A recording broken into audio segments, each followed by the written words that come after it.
But people you really believe in? Find yourself making an impact? Technology is a river that flows through every aspect of an organization, and today is different. We put ourselves and our organizations literally at risk of complete destruction every single time we get online.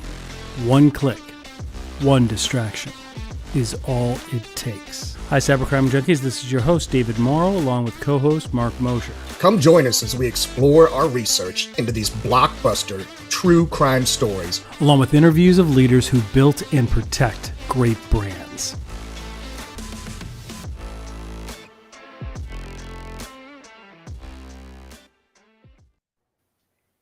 Well, good afternoon. How are you, Nick? Welcome. Hey, thanks for having me, you guys. No, I appreciate you being on the episode. No, that's great. So I'm David Morrow. I'm the host here of Cybercrime Junkies, along with my fantastic, illustrious, always positive co-host, Mark Mosher. Mark, how are you doing today? Positive. I'm doing wonderful. Absolutely. Good. So today we've got somebody really good. So we were very fortunate that Nick agreed to sit down with the likes of you and me. And Nick, you're Director of Enterprise Security, Baker Tilly, phenomenal career, a true thought leader, like somebody that a lot of people I see look to and really get a lot out of. Walk us through kind of, what your current role is, and then we want to hear how you got there. Yeah, exactly. Sure. Yeah, no, thank you guys for having me. Really excited to be here. I've been in the enterprise technology. So I've been in IT for, 12 years, maybe 14 years now. I'll give you the journey here because it's kind of interesting. So I started out in help desk. Always had a knack for, fixing solving things problems. and then, fixing problems, talking to people, social butterfly in me, really loved that part of it, which, certainly was missed with COVID. But so worked my way up there, ended up being the head of IT for about a 700 person accounting firm here in California. So I did that for many years. And then we merged into Baker Tilly in COVID. Actually, it was 2020. And so I took over all of security for Baker Tilly at that time. So I'm responsible for, information security, the governance, risk, and compliance factors there. So kind of do it all there. But that was the path, and I wouldn't change it. It was a great path so far. That's a pretty big journey from help desk to where you are now. That's pretty cool. Oh man. Yep. It definitely worked out. It's funny. I think one of the things that helped that too is before I was in IT, I used to be in sales, and it was really good to see. That's what I was about to say. You started out not even in IT, right? You weren't even. So what type of sales did you do? Yeah, so I was doing financial services sales. It was cold calling. So I cut my teeth really, really well on picking up the phone and talking to people that did not want to be talked to, right? They're like, who the hell is this phone number? Interrupting their day to offer them, to have a meeting, to talk about something that they didn't know that they needed. Right. Right. And you know what? It was over the phone. So, you can't even have the benefits of these good looks helping you, close anything. Exactly. So I had to sound handsome with my voice. And it was challenging, but it was really good. It taught me how to interact with people, taught me how to really listen, taught me how to, pick out what they're saying, active listening, play it back. So that was good. But the reason I got out of it was, typical sales fashion, it was ups and downs, right? There were times where, Right. I was eating top ramen all month long, and then all of a sudden the next month I could eat out every day and it'd be fine, right? And I just did not like that up and down. You can't plan anything. So I was looking for stability, and technology, IT definitely offered that. So yeah, that's phenomenal. So how many years did you do that before you switched over? I did that for about 3 or 4 years. So 4 years. So it was a good amount of time. Certainly, it'll age you. It'll age you. Right. I didn't leave anything on the table. Right. I wasn't like, oh, I wonder how. No, I'm good. We paid the dues. That's phenomenal. No, and I think you brought up a good point. The fact that you understood active listening and paying attention and the empathy, and there's an aspect of social engineering involved in sales, right? There's an aspect of negotiation. When you think of Chris Voss's things and all of those kind of elements to actually letting people be heard. Absolutely.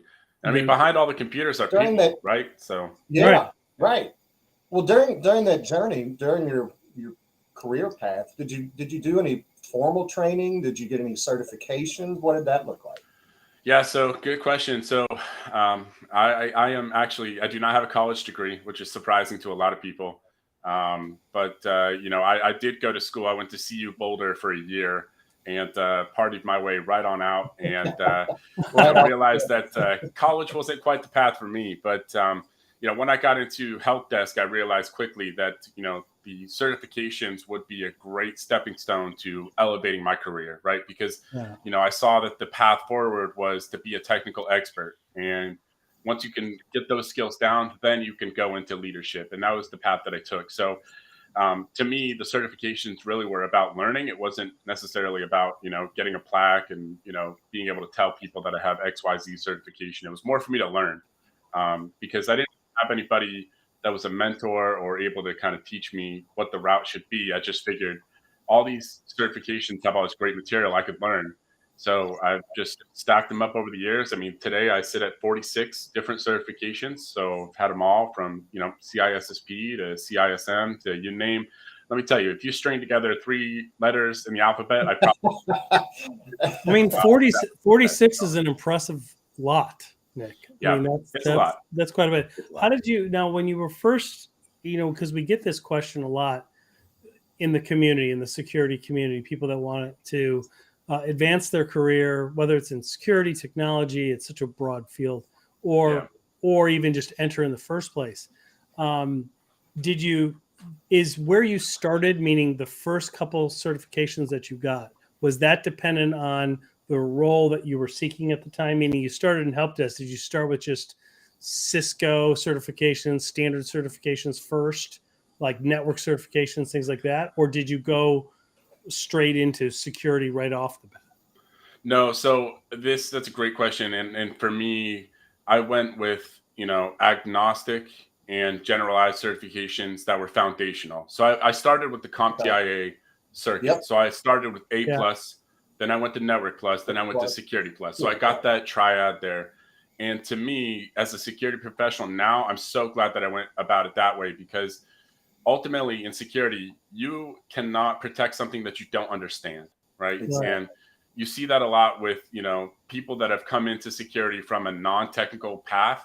They're going to struggle. You're going to have a harder time explaining what a firewall is. You're going to have a harder time understanding, you know, when somebody says, you know, encryption in transit, do you know what that means, right? Like you might be able to piece the words together, but do you really know what they're saying? So there's a lot of value in having a technical foundation, you know, to be able to, you know, recommend controls and see how it all plays together, because there's so much, you know, infrastructure and networking that goes into security, and having that knowledge is critical. So I would recommend people start with that. CompTIA's, you know, certification tracks are great to have. You can always build on the more specialized security certifications later. And I mean, most of the heavy hitting security certifications, they want to see that you have a couple of years, you know, of industry experience and working with the different domains that they might have for the certification before you can sit for it. And I think that's great, because you do want people that have actually gone there and done it, and not just, you know, get a paper cert, you know, so to speak. So they just get to pass the test and that's it. You know, they want to see people that actually know what they're doing. No. Yeah, exactly. What about internships? Did you do any internships back in the day, or was it really because you were already working, you couldn't really go and volunteer your time? Correct. Yeah, I did not do any internships. And to be honest with you, that is a fantastic way to get in, especially with bigger companies, right? Like if you can intern in, you know, Apple or Amazon or Microsoft, do it for the summer, do, you know, something where you're in their security program, or just in IT in general, that goes so far. I wish I did, but I didn't. I was, you know, working and kind of had to do it, you know, on the spot. Yeah. So you said you didn't have a mentor, but like, were your mom, I thought, was at IBM, wasn't she? Correct. Yeah, my mom was an executive in the global services department for IBM Consulting for my whole life, basically. And so that was really wonderful. Was that primarily a sales role, or was that consulting? Like she would almost bill her time? Yeah, she was consulting. Consulting. Okay. So, wow. Right. So it was really great though, because IBM's obviously a massive organization, and to see how, she would interact with other large companies, right? I mean, it was fascinating as a kid, going to the grocery store and she'd be like, "Oh, you see Sarah Lee? Yeah, I do work with them," right? Like all these big Right. companies that work with Pretty cool IBM, stuff. that's cool to see for sure. Yeah, yeah, absolutely. That's phenomenal. So did you have, who kind of showed you the path along, like when you started as a help desk technician, you were solving problems, you were managing tickets, right? You're helping Mrs. Yeah. Buttermaker find her toolbar, right? She can't find Yeah. her toolbar, and and the sky is falling, and you're like, "How do I Right. do it? What do I do?" You're like, "Hang Yeah. on," how did you go from there to, head of security? Like, how did you Yeah. did somebody say, "Hey, there's here, if you have a mission in your mind, a purpose or a cause to protect, there's this path here," Or did you just see it? or did you just see it yourself? Yeah, I mean, so I would say, my initial goals when I got into IT was to become, director of IT, and I wanted to oversee all of IT. That was the initial goal. And I actually had a CFO at my prior organization who was an amazing mentor, Sherelle Jackson. She was our chief operating officer and chief financial officer and also chief administrative officer. I mean, she was head, she was the head honcho. And she was amazing. I mean, she invested in my career like nobody else. I mean, she really gave me that business side of, mentorship. And that is really what propelled me forward, because I realized I think while that's I'm the getting part my that technical matters. chops. Yeah, right? that's the part that matters, Exactly. right? Like you can go and learn the technical aspect, Yep. but you need to be able to navigate people, Exactly. right? You've got to be able to people and translate it. processes and all of Yep. that. Yeah, and honestly, she worked with me for years on, my messages and how to craft, technical concepts to, be able to walk into the boardroom and share with all these managing partners, "Hey, here's what I need from you, and here's why it benefits you," and et cetera, and do that. That was, I mean, it was invaluable for sure, because, she was technical enough to be deadly.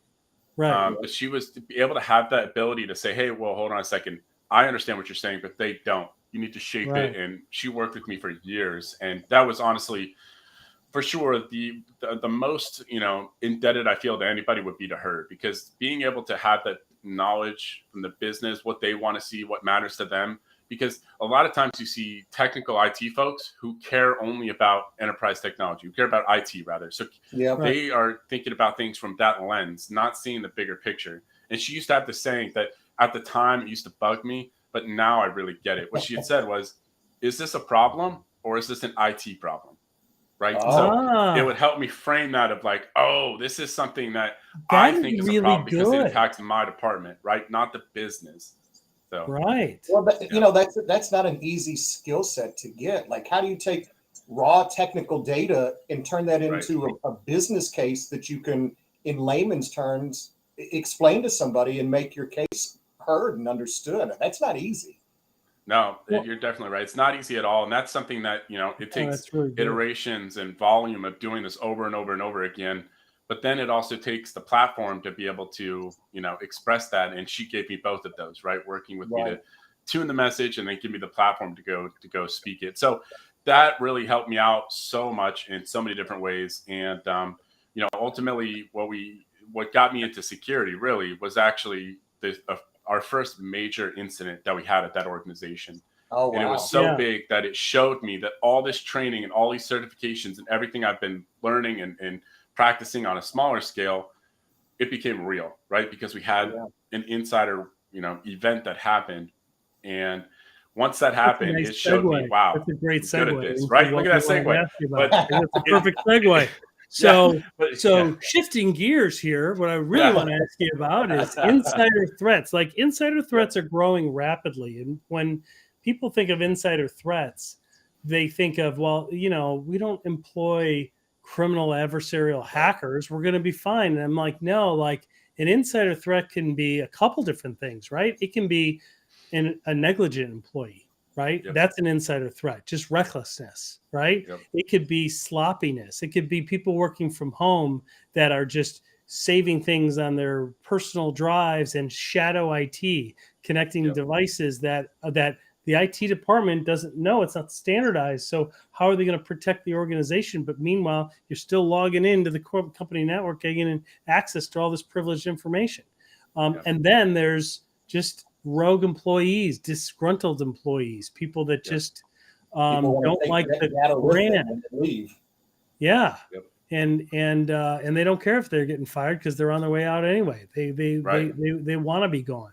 And you know, I think about that when we see so many posts today about the quietly quitting, right, phenomena, right? Like, are you quietly? You see this all over social media. Are you quietly quitting? I'm like, that's been going on since like the 1940s. Yeah, like people that just don't like their job. They're just biding their time. They're living for the weekend. Like people have been quietly quitting for decades. Like, absolutely. Right? But when technology is involved, people that are quietly quitting can pose a risk, right? Like, so walk, you're at liberty to talk about some of it. We don't have to name the organization or the people or anything like that. So, but please share it with us. Tell us what happened. Anyway, we can do it chronologically or how you first became known of it. Walk us through it. Yeah, absolutely. Okay, so it was a cold winter night. No. Yeah, exactly. That's what I was like. It's sort of like every good story on a rainy day in Paris. Exactly. And exactly. I want you to close your eyes and put yourself. So how it started, I'll tell you how this all arose for us. So, again, this is a previous organization. I'm not going to name products or anything, but we had gotten a call from one of our offices, and they said, "Hey, I noticed that there's somebody who doesn't work in my office who's been accessing my client's returns." So we said, okay, well, let's go look at it. So we go in there, we look at it, we said, that's odd. Wonder if there was just a, mistakenly clicked in there and, they were looking for somebody else. And, so we go in there, then we started, this individual started looking through more of the returns that they were, the partner over.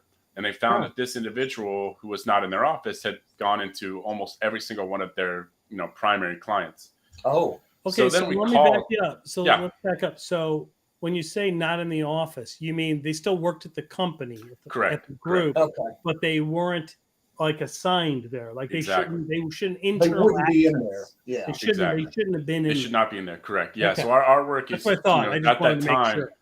Right. So at that time, it was all of the work was done, per office. So it would be either a region of, the state.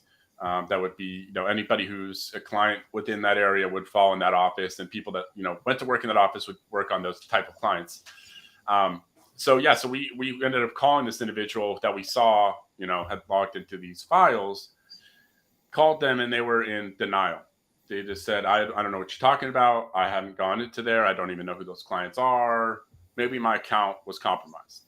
So of course you initially think maybe they're telling the truth, right? That sounds, you have to kind of assume what they're telling you is true.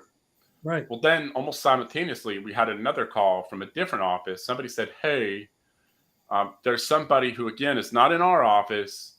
And they were in the same office as the individual who, was, that we talked to, said they hadn't accessed anything, but it was a separate account. So now there's two accounts that were accessing different returns that were not in their home office. Both so it wasn't just person A, it was also a person B that was also accessing other. Wow. Right. So then what we do is we call that person. We said, hey, same thing.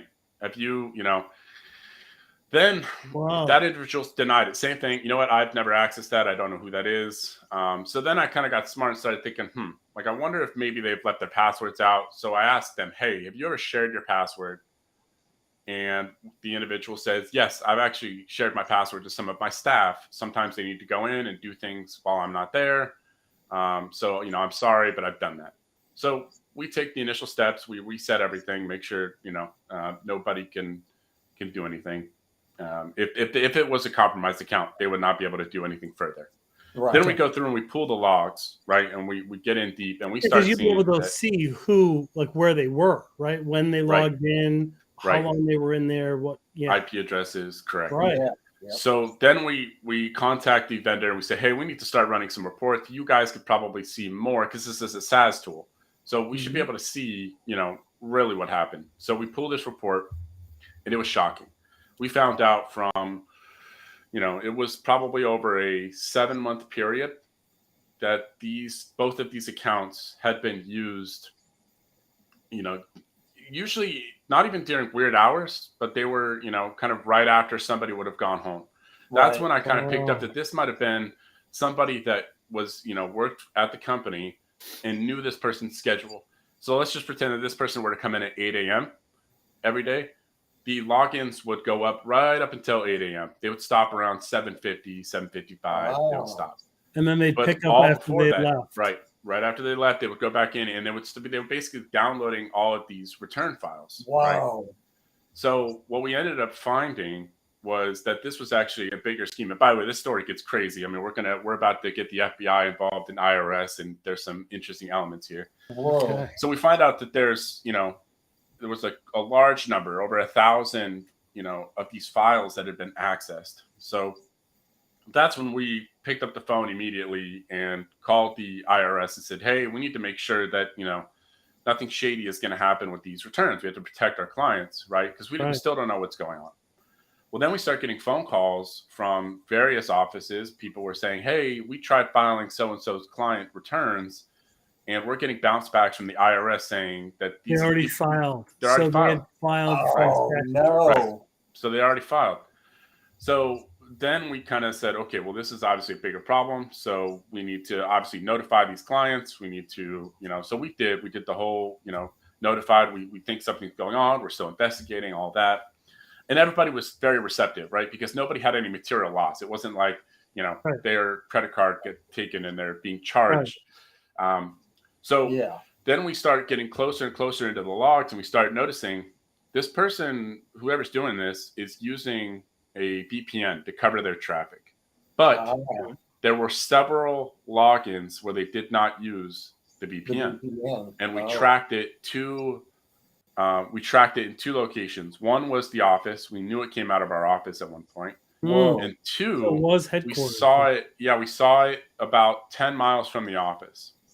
So then we started thinking, maybe this person, it's an internal. We had to rule out, is it internal or is it external? So now that we're getting more suspicions towards internal, we start running a report in our HR system to say, who lives within this range? And we started finding out, and we found there was like 3 individuals who lived in that range. Well, then we started figuring out who's, hours. We started looking at who's entering time, when, what the IP was, blah, blah, blah, blah. So we narrowed it down to 1 person.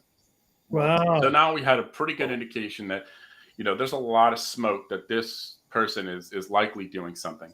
Right. So then the IRS. So who all's involved at this point? So before we go talk to person X, who all knows about this? Besides, who all knows about person X before somebody confronts person X? Yeah. So at this point. So there's really there's people on your team, there's the partners. Not even on my team. So we had to keep it really, really tight because what we didn't want to do was give anybody any indication that we were onto this. So anybody that reported anything to me, we said, hey, don't talk to anybody else, right? You can't say anything. So I was the only person from the technology side.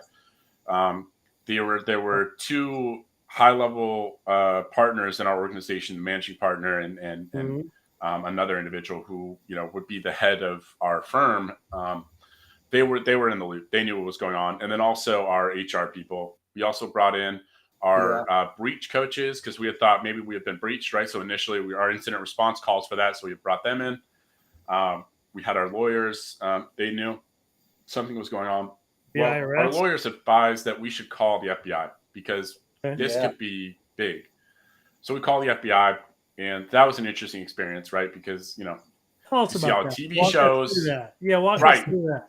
Oh, man. So in my mind, I'm thinking. Down with ropes. And I'm like, can I get one of those blue jackets with the yellow letters on it? Like, come on, So I call them, and it was really interesting, right? So they transfer me to a field agent that is in our area. And field agent gets all this information from us. Then the field agent says, hey, I'm going to call you back with a technology expert, with a cyber expert. So they call me back with an individual who is actually in San Diego that doesn't work for the FBI directly, but is kind of like a cyber consultant, which I found out later. The FBI outsources a lot of their really high-end, cyber guys because they're not going to be able to afford them, right? Yeah. Right.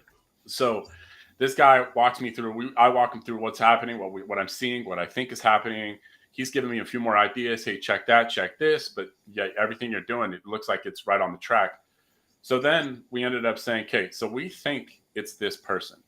Well, then the FBI calls back a couple weeks later and they say, hey, we've been working with the IRS for a while now. We think that this actually might be a larger ring of fraud that's happening, not just with your firm, but all these firms. We've seen this happen a lot. And what they think, so person X, he or she, is part of a bigger group. Yep. So what they say is, what we've seen is, hey, what they're doing is they're taking all this information of your returns, your information. They're trying to file these fraudulent tax returns. They're trying to get they get the notice that says, hey, you're going to be refunded $5,000, right? You're going to take that to a place that is going to, you've seen them all out there, that will forward you and advance you your refund money. Yep. So they go in there and they try to do it with either a fake ID or a place that doesn't need anything. They'll say, hey, yeah, here's my return. I just filed it. I'd like to get my $5,000 in advance. And so they're trying to just get that quick money, right? Yeah. So that was the overall premise of this. So then the FBI says, hey, we need to figure out what you all know about individual X because we're going to talk to them. Well, so we conducted an interview. I was on there. Our HR was on there. We start asking them, of course, a lot of denial, anger, like, how dare you accuse me? What are you saying? What do you think I did? That kind of stuff. Not actually, we didn't say they did anything, right? But, well, we start diving deeper and deeper and deeper into this individual. Well, we find out that this person was married to an individual that is from Afghanistan, and they have family that all are in the Middle East and still live there. And so the FBI's, ears went up and they said, hold on a second. Whoa. We think that we think we kind of know where this is going. And so anyway, the long and short of it is FBI has an interview with this person. They don't really get far with it, but the FBI comes back to us and says, hey, you need to get rid of this person. And we need to, we're going to keep an eye on them. We have an investigation going. So we didn't hear anything for a while after that. We obviously had to do a lot internally to make sure that we were covered there. But then we found out, maybe 2 or 3 years after the fact that they ended up taking a few of the ringleaders down for this group that was doing this kind of pump and dump, with tax returns. Yeah. I don't know about the actual individual. They wouldn't disclose that there was one of the people that went down, but they ended up finding it out. And they said that the traffic that we captured of people logging in, in the areas that we found it was really, really helpful. So I kind of took that to be, that was the smoking gun. Where, more than likely they just forgot to connect their VPN that day, when they were going through. Yeah. But yeah, it was a really interesting. Holy case. cow! So this is now, without disclosing anything, this was an employee of the firm, of your company, and what was their role in general? Were they an accountant or were they a? No, they were a tax professional, and it was really interesting because they actually had high regard in the organization. I mean, it was definitely somebody. How long had they worked there? I don't remember how long they had worked there at the time. But was it only like 6 months or a year? No. It was a longer play. Oh, wow. We had some. The person's direct report had mentioned something along the lines of that there was some illness in the family and that this person was really stressed out about it. So we kind of, hypothesized that there was some kind of money angle here.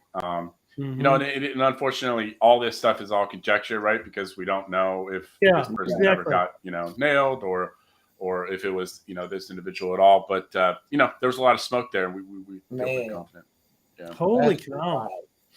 That's amazing. So the determination of the traffic, did you find that through like a SIM program?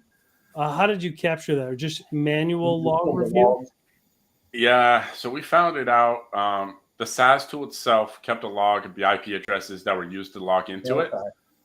We also captured it through our firewall because we had all traffic funneling in and out through the firewall for every office. We looked at our VPN logs. There wasn't anything in the VPN logs themselves, but because they more than likely were not using our VPN. Right. The interesting angle here too was the computer in question did not have another VPN client installed on it. So what we thought about and what we believed was that they were using a browser extension to have the VPN connection through that. So, which is another thing people, security professionals can sometimes dismiss is, well, they didn't have a VPN agent on their computer. Well, hold on a second. You can still get an extension that can cover your traffic in a browser, and like it doesn't a SaaS install anything. VPN. It's really like it operates like a SaaS VPN. Wow. Oh wow! Holy cow, man! Nick, that's really, really interesting.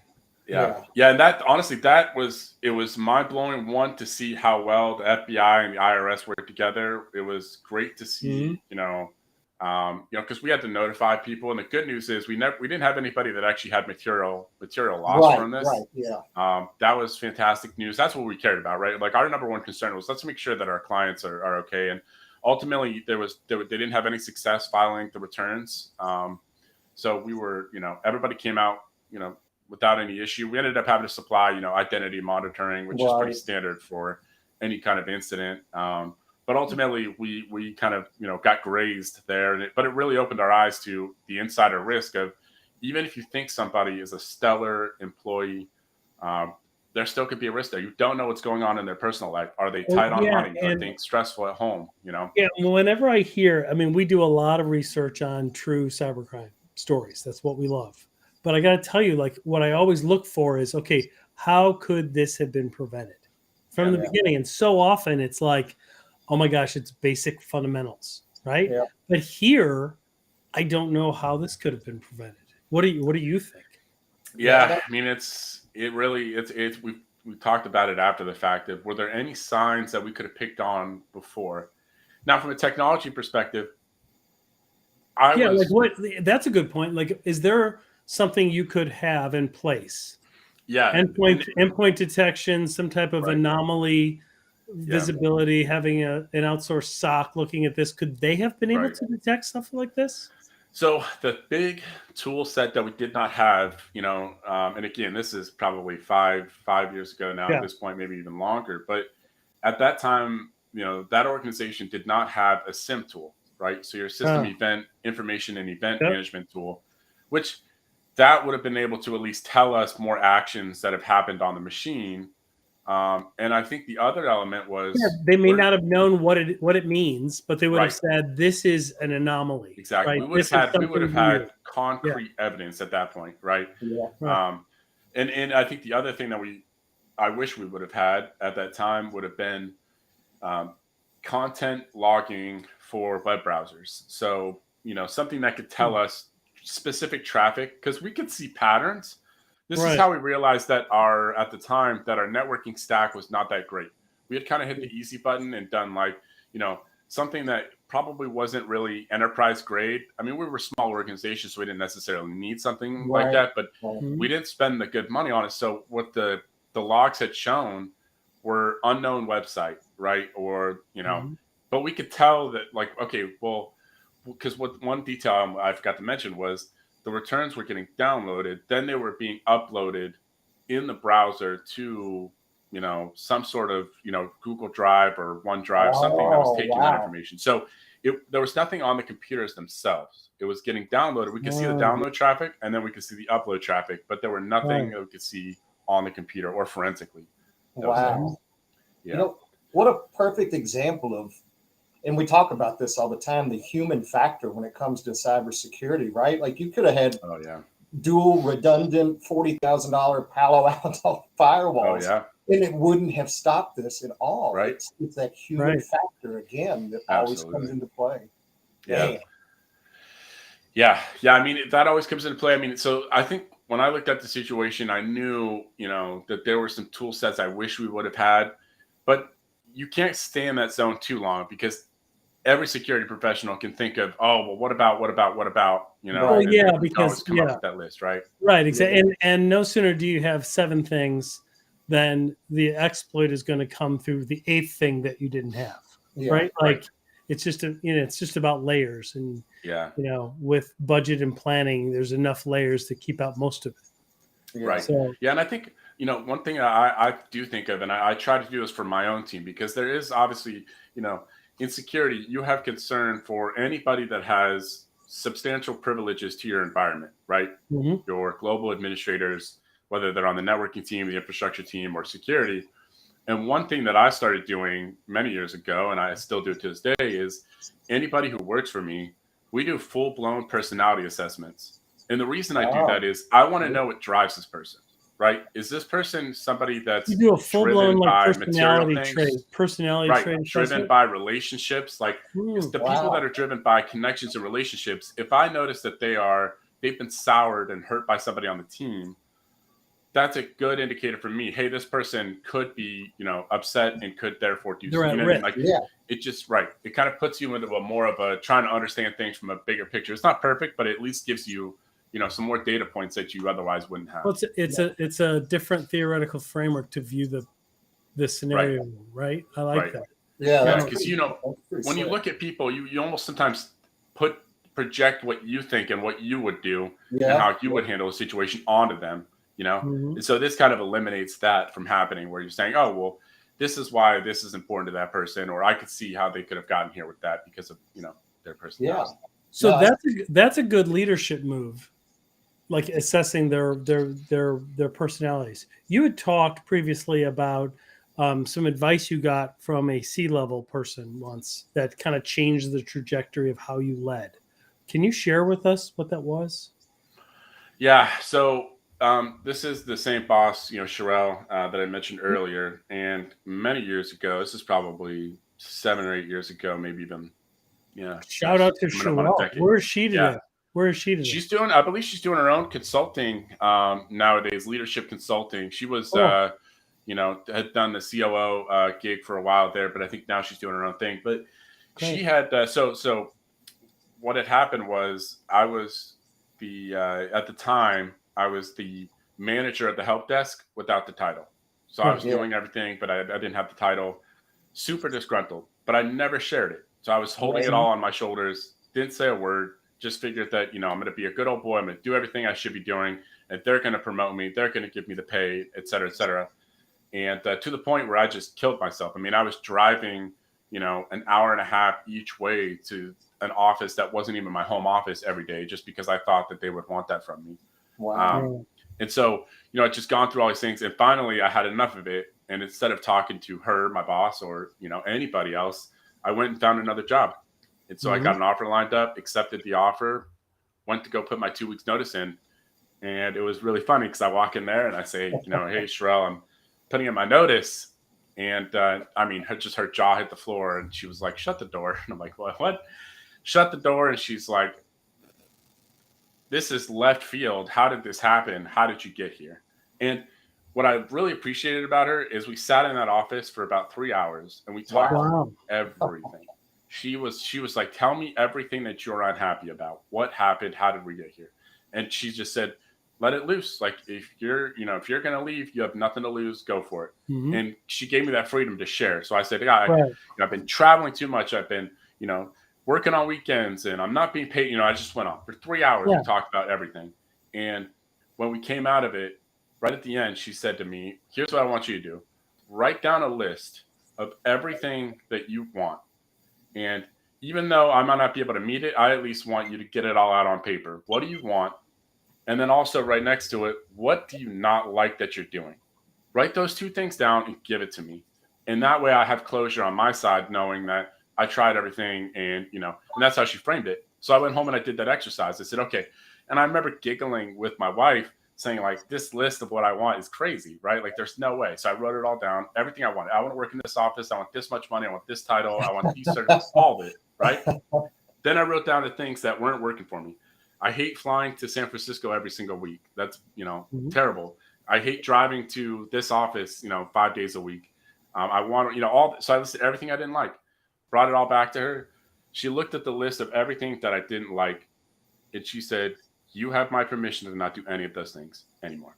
Wow. Then she looked at the list of everything that I wanted, and she said, everything on this list is done. And I was like, Wow. what? So it was just crazy. And what she had said is, and then what she did is she set up accountability meetings with her and I, where we would touch base, once a month, just her and I, and we would check in. And basically what she had told me was, you That's a have to be mentor, upfront. man. That is a Right. mentor right there. Right.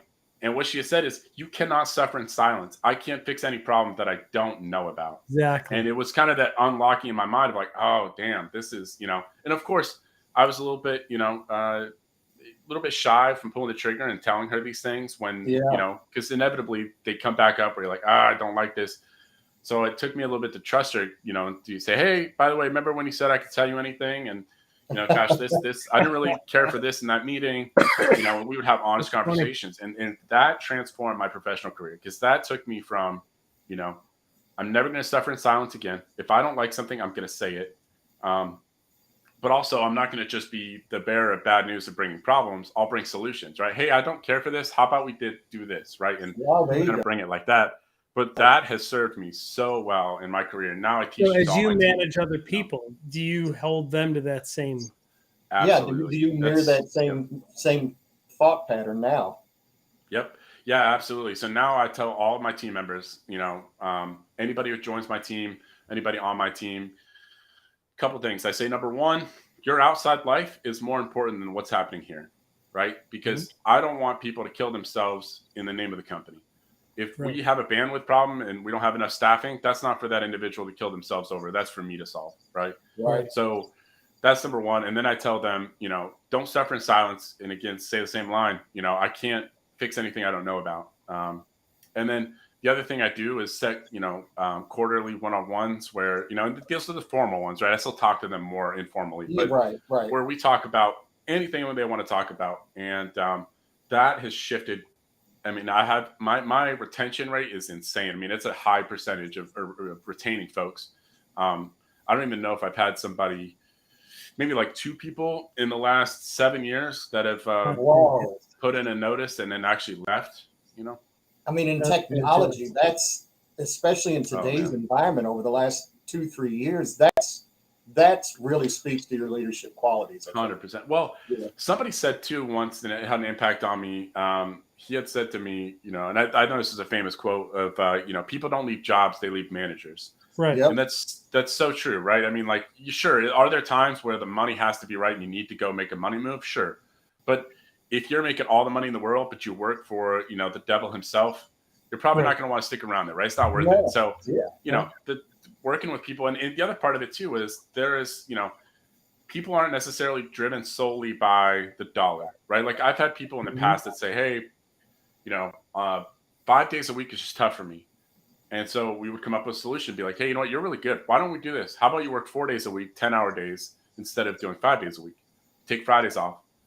Oh, I can do that, right? And now you've opened it up. Now they feel like you're helping me. You've given me concessions, and they work harder now. So being flexible and trying to work with people. I mean, of course, there's going to be times where you get people that are non-performers, right? And they want the best of both worlds. They want everything, but don't want to give anything. Yeah, exactly. Right. Yeah. So that's always stuff you got to deal with, but that's phenomenal. And you also have, what's this 24-hour challenge I had read about? What is that? Yeah. So the 24-hour challenge goes back to what I had shared with the lists of your job, but it focuses more on the second column of list out everything that you do not like about your job.